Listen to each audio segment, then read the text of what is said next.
మనదేమన్నా వస్తువు పోయినాక ఎంత దేవుళ్ళన్నా దొరకలేదనుకో బాధపడతాం. ఇక మెల్లమెల్లగా మర్చిపోతాం. గట్ల ఒడగొట్టుకున్న వస్తువు దొరకదని ఫిక్స్ అయినాక కొన్నొద్దులకు దొరికితే ఎట్లుంటుంది? అసలు ఆ సంబరమే అలాగుంటుంది కదా.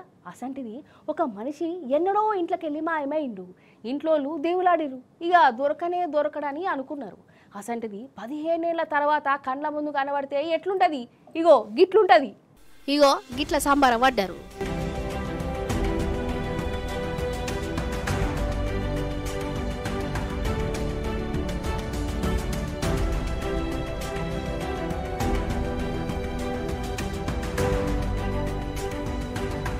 ఈ పెద్దన్న ఉన్నాడు కదా, వీళ్ళది పెద్దపల్లి జిల్లా.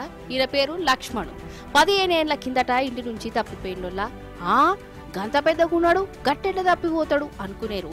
పట్లైనా మన కయ్యాలా ఉండకపోయేదట. అందుకే ఒకనాడు తోవ తప్పి ఎటెటో నడుచుకుంటూ పోయిండు.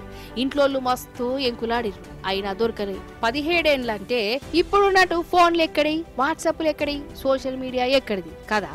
ఇక ఇంటోళ్ళు దేవులాడి నెరివడ్డారు. ఇక రాడని ఫిక్స్ అయిపోయారు. పాపం ఇక వీళ్ళ బతుకేదో బతుకుతురు. నిజంగా ఈ కుటుంబాన్ని మెచ్చుకోవాలి. ఇంటి పెద్ద లేకుండా 17 ఏళ్ళు కుటుంబాన్ని ఎల్లదీచుడంటే చిన్న ముచ్చట్నా కదా. అయితే మొన్నెవలో వీళ్ళ సుట్టపోల దాంట్లో మంచిర్యాలకు పోతే ఆడ కనబడ్డాడట ఈ పెద్ద మనిషి. ఇక ఇంట్లోళ్ళకి చెప్తే వాళ్ళు ఈయనను ఏర్పాటు చేసిరు. పోలీసుల సాయంతో 17 ఏళ్ల తర్వాత ఇంటికి వచ్చిండు.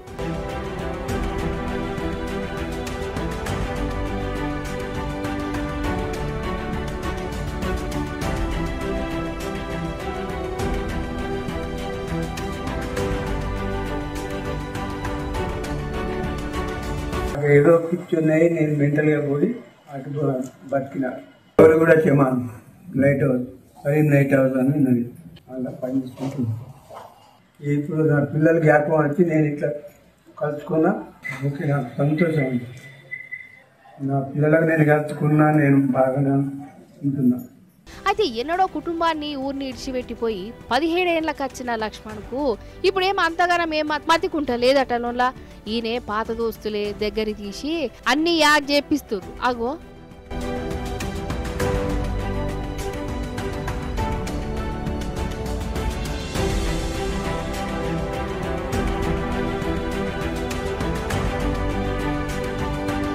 నిజంగా ఏమో అనుకుంటాం గానీ అప్పుడప్పుడు గిసంటి చిత్ర విచిత్రాలు కూడా జరుగుతుంటాయోలా. మనిషే లేడు అనుకుంటే 17 ఏళ్ల తర్వాత కనబడ్డాడంటే చిన్న ముచ్చట కాదు కదా.